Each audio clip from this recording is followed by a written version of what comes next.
2026年1月、トランプ大統領はガザ和平計画の第2段階に入ると発表しました。そしてスイスのダボスで行われた世界経済フォーラムの年次総会にて国際的な平和協議会を設立すると発表しました。以前の動画でイスラエルの平和を求めてというタイトルで行われたパネルディスカッションで、アメリカとカタールの仲介によって成立したイスラエルとハマスの停戦合意20項目3段階の和平計画の裏で何があったのかについて、またこの和平計画がヨエル書3章にどのようにつながっているのかについて取り扱いました。まだそちらをご覧になっていない方はその動画もぜひご覧ください。今回の動画では2025年末カルバリーチャペルの牧師たちが1年間で起こった出来事についてニュースを振り返りながら聖書的視点で語る座談会で、この和平計画について語られたこと、アメリカの特使として入ったスティーブ・ウィトコフとジャレット・クシュナーとカタールとの間に一体何があったのかについてさらに分かち合いたいと思います。So Rubio, love him, he's great. But it says now governance bodies for Gaza will be in place soon, followed by international forces. But this part really concerns me. It says Rubio also says international board and Palestinian technocrats to govern Gaza soon. So that's the plan, is to have this governing body that's going to come in, international from all different countries to come in. Biblically speaking, is this a good thing? Well, the problem is, as you guys know, you can't divide the land. I mean, Joel mentions that in the sheep and goat judgment of the nations, he's going to go right after people who divided the land. ここでブランドン牧師はヨエル書3章1節から3節までの箇所をマタイの福音書25章31節から46節の箇所と合わせて語っています。ヨエル書3章1節から3節にはこうあります。見よ、私がユダとエルサレムを回復させるその日、その時、私はすべての国々を集め、彼らをヨシャファテの谷に連れ下り、私の民、私の譲り、イスラエルのために、そこで彼らを裁く。彼らは私の民を国々の間に散らし、私の血を自分たちの間で分配したのだ。彼らは私の民をくじ引きにし、少年を渡して遊女を得、少女を売って酒を得て飲んだ。マタイの福音書25章31節から46節の箇所では、イエス・キリストが再臨されるとき、すべての国の人々が主の前に集められ、羊とヤギに揺り分けられ、裁かれると書かれています。そして、その時に裁きの基準となったのは、イエス様の兄弟たち、つまりユダヤ人、しかも最も小さい者たち、つまり本当に面積では、小さな国家であるイスラエルのためにすべての国の人々が何をしたのかということでした。And this is what's scary about it. I wish like someone would tell Trump, hey, don't do that. But apparently he's got Paula White, who's NAR, and she's no help, obviously. トランプ大統領が振興局の局長に選んだポーラ・ホワイトは NAR、つまり新首都運動のペンテコスト系の女牧師で、聖書の御言葉に固く立つ福音派クリスチャンではありません。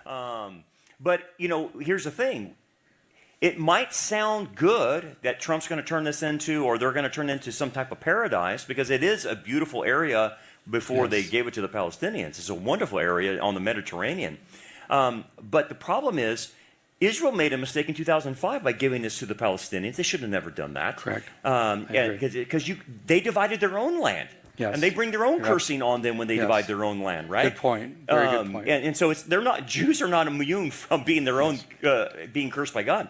But this will bring the United States cursing. Okay, so here's the thing, what we have seen the pattern of. And Bill Koenig has done a great book on this. What's it called? Eye to Eye or something like that? Eye, that's it. Bill Koenig chronicled that every time we mess with Israel, it's a great book, get it on Amazon. It chronicles every time we do something to Israel, mess with the land, mess with whatever, we have a reaction from the Abrahamic covenant to us as a nation. Yeah. And typically what Bill has said, it's been financial. Now, there'll be hurricanes and different things like that, but the main thing is financial, is that God hits America back or any other nation back in their pocketbooks to wake them up. And that's what scares me. Our economy's on tilt already to begin with. We'll talk about that another time. But if we go through with this, you're going to bring on the judgment of the Abrahamic cursing. And who knows what that will look like? It could look like economics. And look, I'm a believer, you're a believer. It's not a direct attack on us. It'll be secondary. That's what you have to see, that we will be secondarily affected. So if God hits the economy in America, you're going to be hit secondarily. Will God provide for your needs? Yes, absolutely. But you're still going to have a bad economy, right? Your eggs are going to go up or whatever it might be. So when you look into the judgment of God, that's what he does to a nation who messes with Israel. That's its foreign policy. So when you show me that, Joe, that scares me. That scares me for as a nation, because you're going to commit civilization suicide by messing with Israel. Yeah. And look, you're one administration away from someone not being really friends with Israel like Trump is. Mm-hmm. You know, 2-3 years away, it's not good. 2028年の次期アメリカ大統領選で民主党候補が大統領となれば確実に反イスラエルになります。Announces that Qatar will build an air force facility at the U.S. base in Idaho. So we're planning on giving property over there in Idaho for them to build a military base. So do you guys? I'm sure you guys know more about this than I do. Do you think this is a good thing for the United States? Oh, man. Well, the problem is, if you guys know Qatar's the number one funder of terrorism around the world. They fund the Muslim Brotherhood, Al-Qaeda, Al-Nusra, and then some other one too. So they're the ones that are funding our universities and causing the anti-Semitism in our colleges and universities. They're behind of that. A lot of the front groups in our colleges and universities are funded by Qatar. And I mean, I voted for Donald Trump, and I like Donald Trump, but I don't understand for the life of me why he went over there and tried to make deals with them, and financial deals and investments from Saudi Arabia and Qatar, because these people are murderers. You can't trust them as far as you can throw them. And I think in Trump's mind, it's all a financial transaction in his mind, and we're going to make the art of the deal type of thing. But man, you're playing with monsters over there, because they're totally loyal to Sharia law and a caliphate and whatnot. つまりイスラム教原理主義、イスラム国家を目指しているということです。I don't get it, but I do understand this. If you look at Jared Kushner and you look at Steve Witkoff, who are the envoys that Trump is using over there, Witkoff has taken millions of dollars from investors in Saudi Arabia. And I think Saudi Arabia or Qatar paid off his apartment complex in New York. Jared Kushner and his investment firm has taken millions of dollars from Saudi Arabia and Qatar in his investment firm. I think, to me, that's a conflict of interest. I don't know, just saying. But I think there's more to it. Yeah. So I want to hear your input on this. When we look at it, and it's the problem with the leaders in the West, this is Europe, Australia, the U.S., all the way across the board, is for some reason they have Ivy League degrees. They've gone to Columbia. They've gone Thank you. I just wanted to say that. To Harvard. They've gone to Oxford over in England. They've gone to these schools. They're of the higher education. They're of the elite class. And there's only, when I look at them, there's two things that are happening. Half of them seem to be bought and paid for, which would be Witkoff's and Jared Kushner's. I mean, you look, you go, makes no sense, except for when you start thinking of money transaction. The other part is Western leaders are absolutely clueless on Islamic affairs. Israel knows Islamic affairs. Yeah. Yes. Remember, this book tells us that God's word makes us wiser than our enemies. Yes. And the foolish things of the world confound, the foolish people of the world confound the wise. And they, professing to be wise, God shows them to be fools.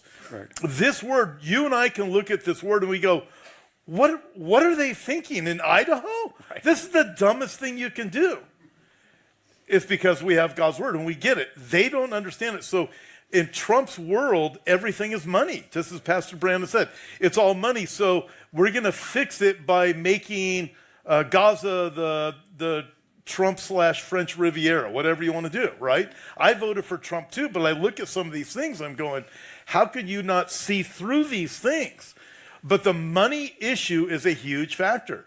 So much of the Western leaders are led by money, whether they think they're going to fix it or whether they've already been bought and paid for. And the problem with being bought and paid for, if you just, listen, on a personal level, you just enter into, somebody comes up to you and they give you $1,000, you needed it.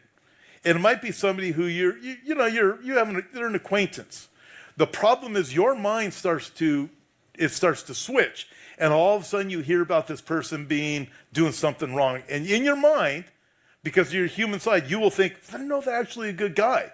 And you will start to defend them, although the day before they gave you $1,000, you wouldn't necessarily go down that path. But it grabs the human side of you gets grabbed by that. And I'm telling you, it is a trap. Yes. And these people are trapped by their love of money. The love of money is the root of all kinds of evil. And I believe that is ultimately what is happening with these things. Time will tell. So thank you for that. Now. この後、チャーリー・カークの死後に起きた保守派、また自称クリスチャンの中に起きた反ユダヤ主義についても語られました。後日その動画をアップしますので、ぜひそちらもご覧ください。